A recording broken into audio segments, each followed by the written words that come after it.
Olá, turma da terceira série, tudo bem com vocês? Hoje nós teremos aula de História, tá? Vamos iniciar o capítulo 4. Então vamos lá.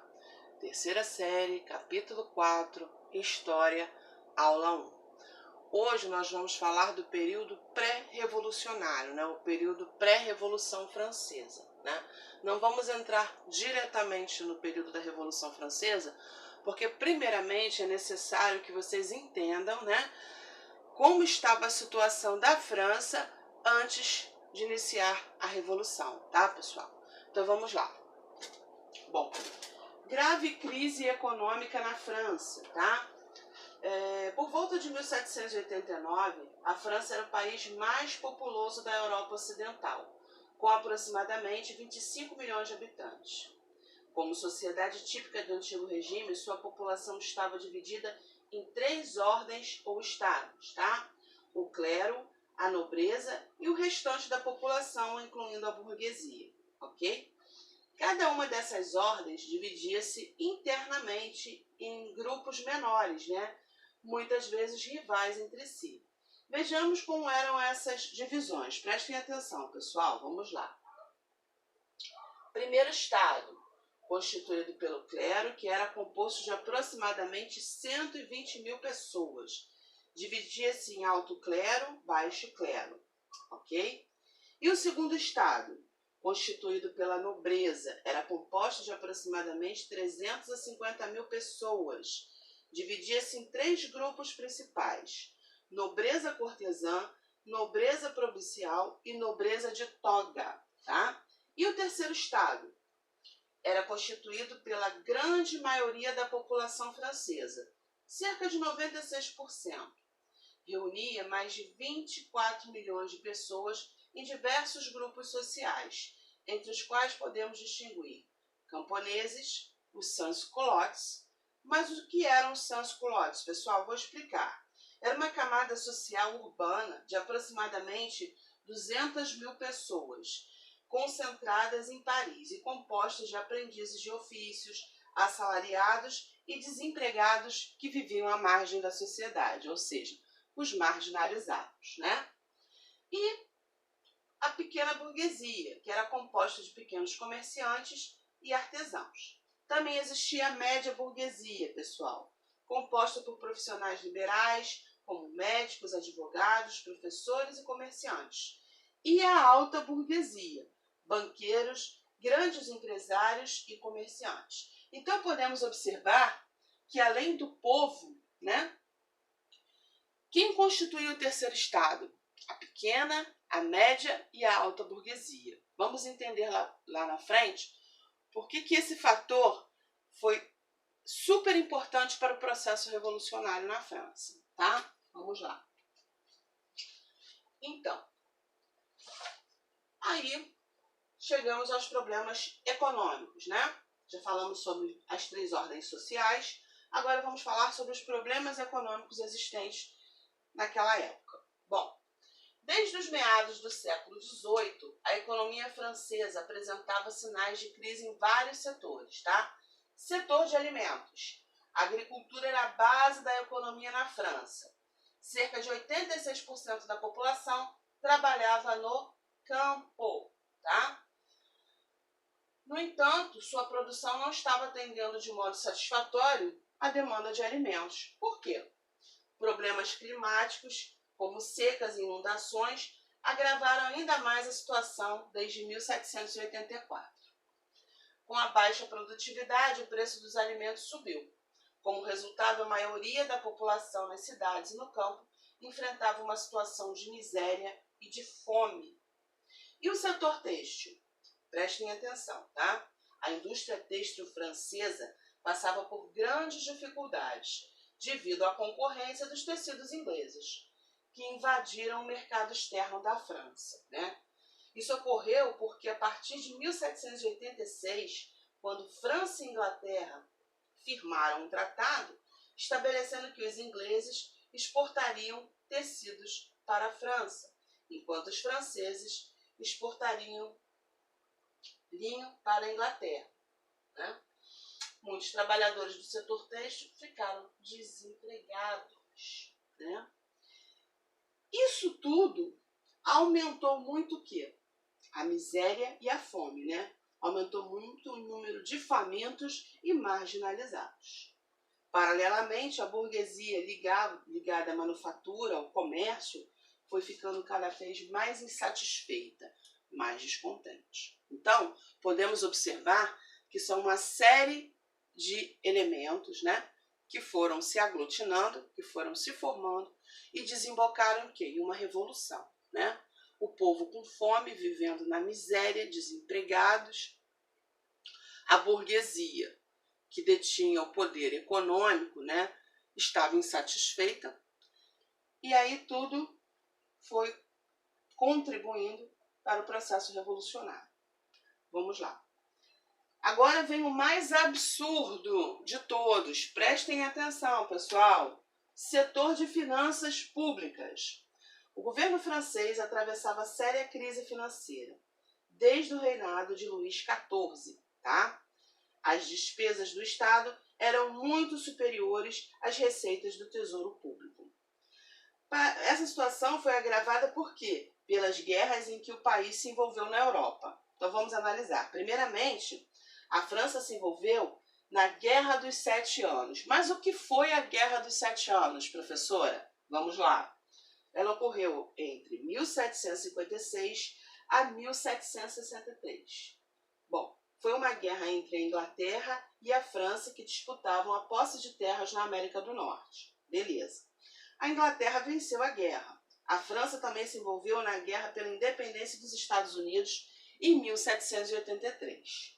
Bom, lógico que esses gastos com as guerras trouxeram um desequilíbrio muito grande para a economia francesa, né? Para reequilibrar a economia da França, a solução foi promover uma reforma tributária, né, que eliminasse a isenção de impostos concedida ao clero e à nobreza. Então, até aquele momento, o clero e a nobreza não pagavam impostos, né? Só que o clero e a nobreza queriam continuar dessa forma, sem pagar impostos. Aí o que aconteceu? Entretanto, o clero e a nobreza não estavam dispostos a perder seus tradicionais privilégios, né? Só restava ao rei, portanto, manter o terceiro estado com a obrigação de pagar todos os impostos e sustentar as despesas dos demais grupos, o clero e a nobreza. Ou seja, sobrou para o terceiro estado, né? Para o povo e para a burguesia. Logicamente que isso ia dar um problema, né, pessoal? Porque foi um verdadeiro abuso de poder, foi um absurdo, né? Necessidade de mudanças. Vamos lá.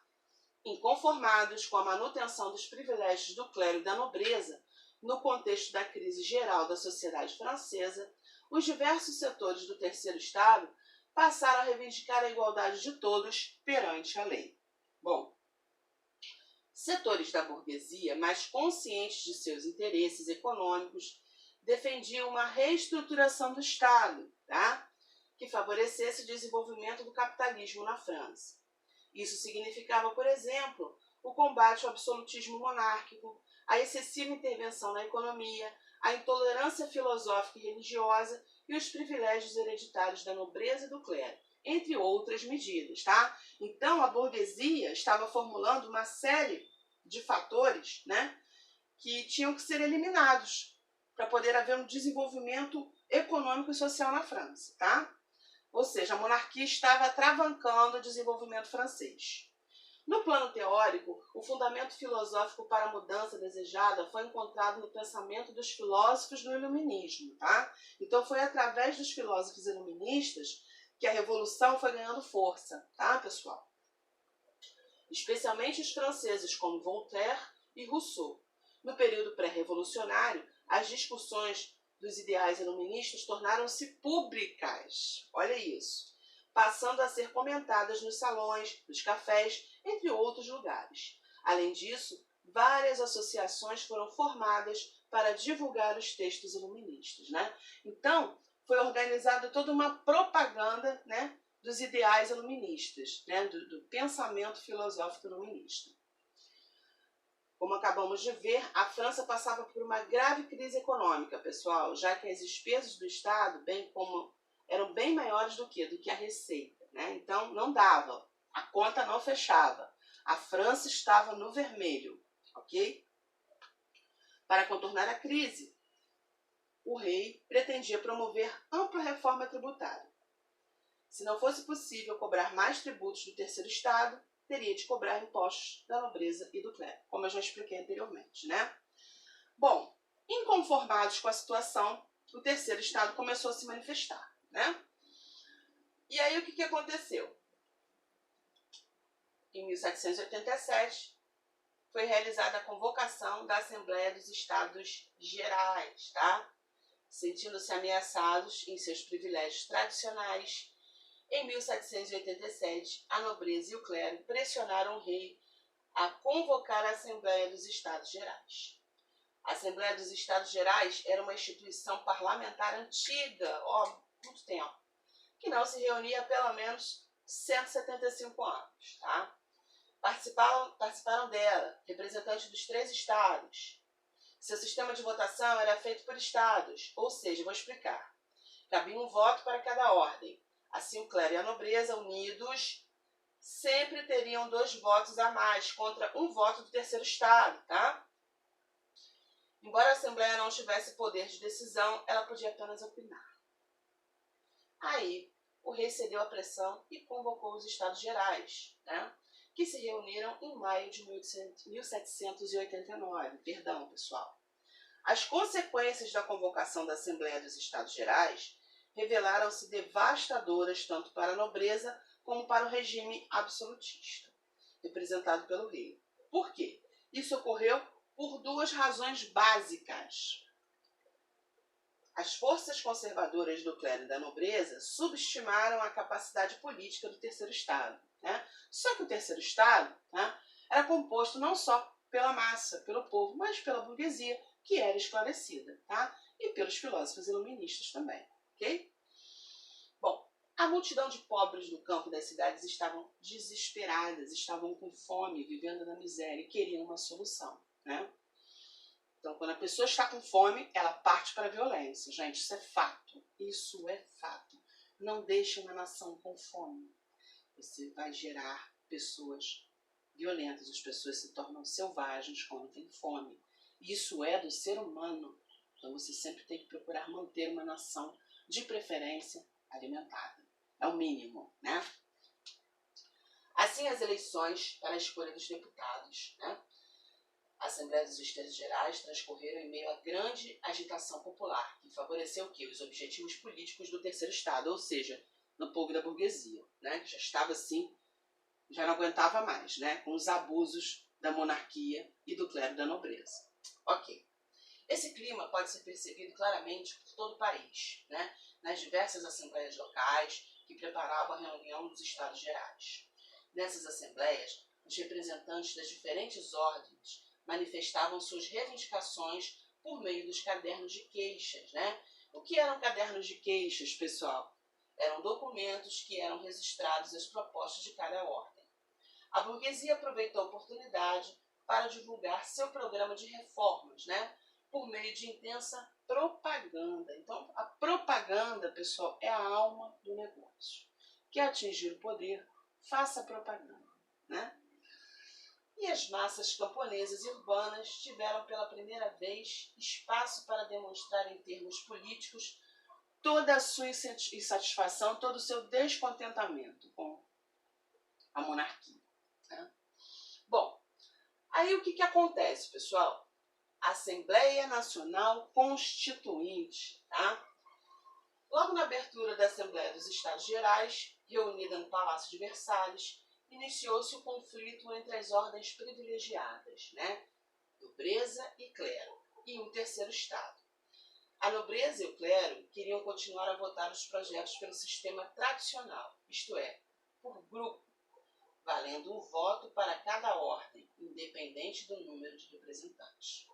O terceiro estado, que tinha mais deputados que a nobreza e o clero juntos, exigia que a votação fosse realizada de forma individual, ok?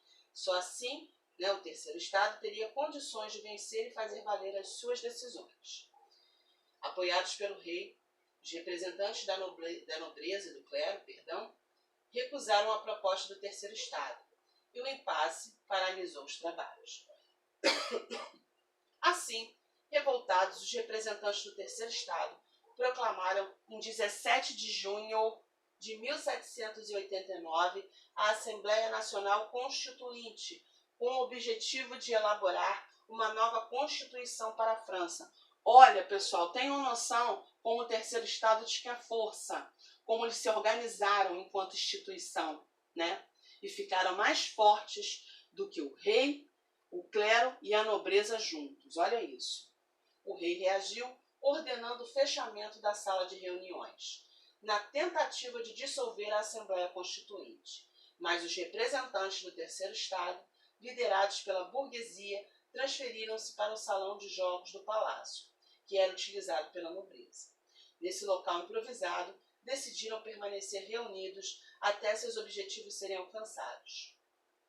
Tá?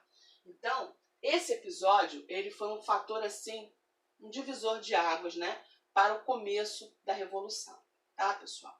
Então, eu vou parando por aqui, tá? Eu já expliquei o processo pré-revolucionário para vocês, tá, pessoal?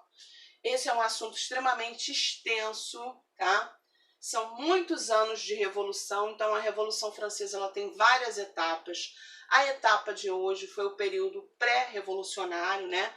Nós analisamos as condições sociais, políticas e econômicas, né, da França dentro daquela temporalidade que desencadeou o quê? O processo revolucionário, a Revolução Francesa, tá?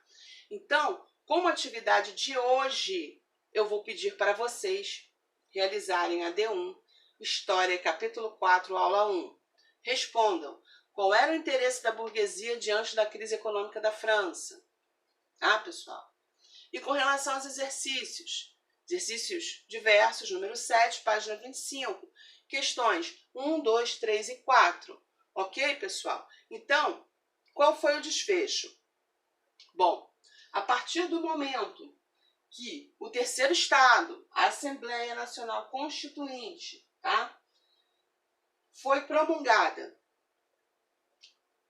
pelo terceiro estado, a revolução começa a partir daí. E nós vamos estudar esse processo revolucionário na próxima aula, tá? Qualquer dúvida, estarei à disposição, pessoal. Um forte abraço, fiquem com Deus e até a próxima aula.